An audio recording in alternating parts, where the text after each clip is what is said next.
형제자 여러분 안녕하세요. 오늘은 12월 19일 수요일 참사랑 대 거짓사랑이라는 제목으로 요한에서 2장 7절부터 17절까지를 묵상합니다. 7절 사랑하는 자들아 내가 새 계명을 너에게 쓰는 것이 아니라 너희가 처음부터 가진 옛 계명이니 이 옛 계명은 너희가 들은 바 말씀 이거니와. 자, 사도 요한이 이 요한일서를 듣는 소아시아 또 흩어져 있는 크리스찬들에게 내가 지금 너희들에게 얘기하는 이 계명들, 그러니까 하나님 안에 거하는 자는 그 말씀을 반드시 지켜야 한다고 얘기합니다. 그래서 말씀을 지키지 않으면 빛이 아니라 어둠을 선택했기 때문에 하나님 안에 거하는 것이 아니라고 얘기하는 것이죠. 그래서 나는 하나님의 자녀라고 입술로만 고백하는 것이 아니라 그렇게 살아야 함을 강조합니다. 이 계명이 새 계명이 아니라 원래부터 있던 계명. 여러분 10계명을 보면 그렇게 말씀의 기준으로 살아가는 사람들이 예배자라 하나님의 자녀이고 백성인 것을 얘기합니다. 똑같은 포인트예요. 그거를 이제 강조하는 것이죠. 그래서 8절 다시 내가 너희에게 새 계명을 쓰노니 그에게와 너희에게도 참된 것이라. 이는 어둠이 지나가고 참 빛이 벌써 비침이라. 예수님께서 참빛 되셔서 어두운 세상에 빛을 비추시고 구원의 길을 제시하셨어요. 그래서 우리가 구원받은 자녀로 서 있기 때문에 당연히 하나님 안에 거하면 빛을 선택하고 말씀대로 순종하고 말씀을 지키는 삶을 살아야 하는 것이죠. 그렇기 때문에 이게 옛 계명이면서도 새 계명으로 우리에게 다가오는 것입니다. 9절 빛 가운데 있다면서 그 형제를 미워하는 자는 지금까지 어둠에 있는 자요. 자, 빛 가운데 나는 예수 그리스도를 예수님을 내 삶의 구주로 모시고 십자가로 죄의 용서를 받았다고 해서 하나님의 자녀가 되었다고 하면서도 여전히 형제를 미워하고 형제와의 관계를 회복하려고 하지 않고 용서하지 않고 계속 묶여있는 관계로 살아가고 있다면 그건 빛 가운데 거하는 삶이 아니라는 것입니다.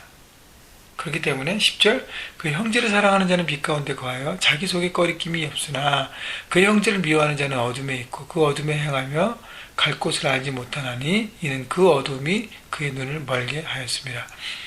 자, 형제를 사랑하는 것이 바로 빛 가운데 행하는 삶, 말씀을 지키는 삶의 가장 중요한 예라는 것입니다. 형제를 사랑하는 것. 여러분, 나를 좋아하는 사람은 내가 사랑할 수 있습니다. 근데 내가 싫어하는 사람, 나와 안 맞는 사람, 그리고 불편한 사람들을 사랑한다는 것은 쉽지 않습니다. 자, 그렇다면 그 형제를 사랑하는 것, 그것을 지켜야 되는데 그래야 정직한 삶, 어둠과 거짓을 버리는 삶을 살아야 되는데 왜 그걸 잘 못하죠? 하기 위해서는 먼저 하나님의 사랑을 충만하게 받아야 합니다. 우리 안에 하나님의 사랑이 정말 풍성하게 거와서 막 차고 넘치면요 누구든지 다 품을 수 있습니다. 여러분 누구든지 나눌 수 있습니다. 그렇기 때문에 내 안에 풍성한 하나님의 사랑을 받고 하나님 안에 거함이 먼저예요. 그러면 자동적으로 흘러내려가게 되어 있습니다. 12절 자녀들아 내가 너에게 쓰는 것은 너희 죄가 그의 이름으로 말미암아 사함을 받았습니다.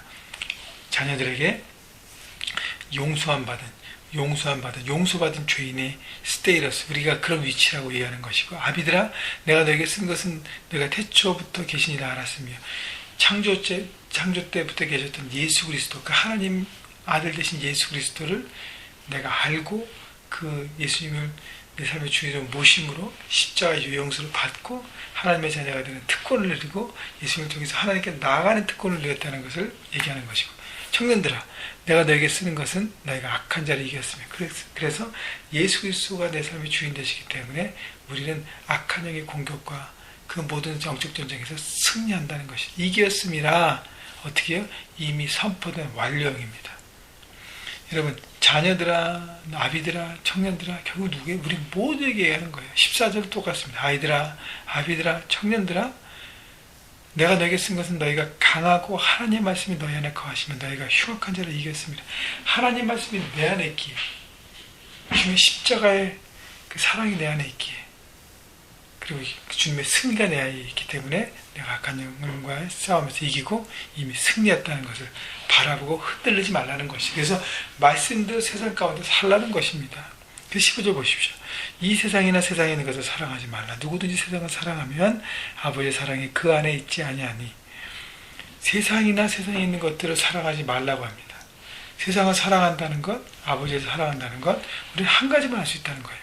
하나님을 사랑하면 세상을 버리는 것이고, 세상을 살아가면 하나님을 버리게 되는 것이죠. 여러분, 사랑한다는 것은 뭐죠? 좋아하는 것을 넘어서는 거죠. 사랑한다는 것은 내 삶의 주인이라는 것이에요. 내가 올인했다는 것입니다. 여러분, 세상의 것들이 왜 그런가? 세상의 것은 16절에 있는 세상에 있는 모든 것이 육신의 정욕, 안목의 정욕, 희생의 자랑이니 다 아버지께로부터 온 것이 아니요 세상으로부터 온 것이라. 육신의 정욕은 뭐 내가 육적으로 채우는 내 욕구를 채우는 것이죠. 안목의 정욕은 내가 눈으로 보이는 것들로 이렇게 체험받는 것이고, 희생의 자랑은 드러내는 자기 중심의 삶, 하나님으로부터 온 것이 아니잖아요. 왜요? 17절 이 세상도 정욕도 지나가되 오직 하나님의 뜻을 행하는 자는 영원히 거하리라. 세상 정욕 이 모든 것들은 다 썩어지고 없어지고 무너질 것입니다. 그러나 하나님 말씀 뜻을 행하는 그 삶의 열매들은 영원하다는 것입니다. 그렇기 때문에 우리가 세상 가운데 해야 될 삶의 선택이 무엇인지를 분명히 보여주는 것입니다.